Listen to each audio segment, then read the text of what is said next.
Hi, this is Asean Now and you're watching the Weekly Wrap. First up, in Malaysia, 6 intensive care unit patients of Johor Baru Sultana Aminah Hospital died in a fire that raged through the ICU treatment room. Hundreds of patients and hospital staff were evacuated after the blaze broke out on Tuesday morning. Ironically, drama struck the hospital again the next day after an electrical spark caused smoke to engulf an operating theatre. Thankfully, nobody was hurt. Also in Malaysia, photos of disabled children confined in cell-like enclosures at a welfare home had gone viral. The home's chairman claimed that such was done for the children's very own safety, as they are known to harm themselves and hurt other residents at the home. He added that the 10 mentally challenged residents were placed under supervision during the day and allowed to roam around the home's compound. They are then confined to the special cubicles in the evening. A deputy minister of the Women, Family and Community Development Ministry, who visited the home, said that a psychiatric evaluation would be conducted to check on the mental status of the residents and also to determine the treatment required. Moving on, an Indonesian court sentenced a woman to 20 years in prison for murdering her college mate by poisoning her coffee. 27-year-old Jessica Kumala Wongso was found guilty for premeditated murder in a case that grips the country for months. She was dubbed as the Cyanide coffee killer by the media for spiking Wayan Mirna Salihin's iced coffee when they met at an upmarket Jakarta cafe in January. The victim went into convulsions after drinking the coffee and died when she arrived at hospital. Next, Filipino boxer Manny Pacquiao will be climbing back into the ring after a brief retirement to face welterweight world champion Jesse Vargas. Pacquiao was juggling his job as a senator and training for his return to the boxing ring.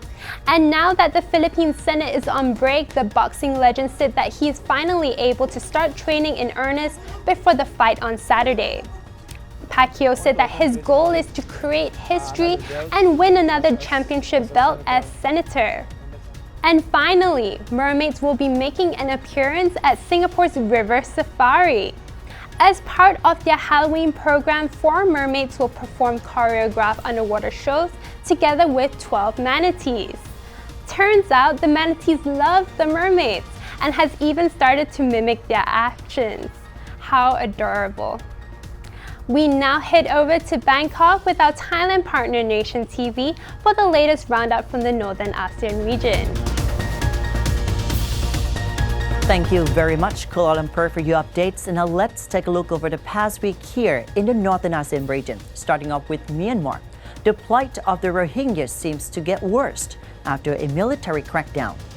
Hundreds of Rohingya people are evacuating from their homes after the army are forcibly removing them from a village in a crackdown following attacks on border security forces.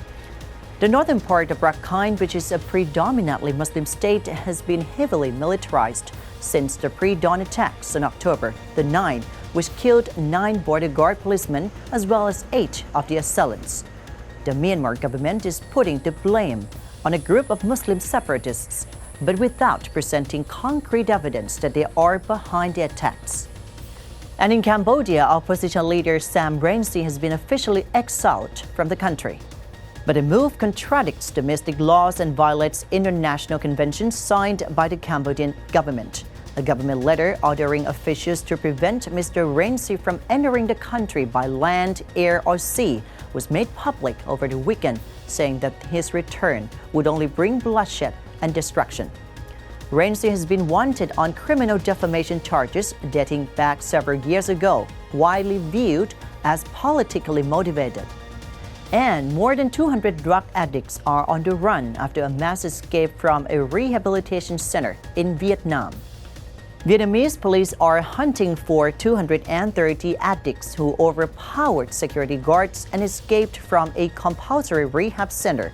2 inmates initiated the breakout, which saw 562 escape from the center in Dong Nai province on Sunday. police managed to recapture 332, but 230 are still missing from the compound. Moving on to Laos, lottery officials are allegedly rigging the system, manipulating winning numbers to avoid large payouts. Sources say drawings in the national lottery, which take place 3 times a week, often show numbers that vanish from purchased tickets or that are deemed unlucky and are unlikely to be chosen. The winning number, 509, on October the 14th this year appeared only as 5 on tickets sold throughout the day of the drawing after large numbers of Lao buyers sought to buy tickets, including the random number 09. And here in Thailand, Thai people are well getting used to the absence of TV operas and night entertainment while still mourning for the great loss. The general situation in Thailand remained calm after the beloved monarch passed away for more than a week. Meanwhile, a bomb went off in a southern province where insurgent activities are already frequent. But the news about how Thai people are uniting over the passing of the king through voluntarism has dominated media coverage. And that's it for this episode of ASEAN Wrap from the Northern ASEAN region. This has been Satapat Paetong, and now back to Kuala Lumpur. Thank you, Bangkok, and thanks for watching.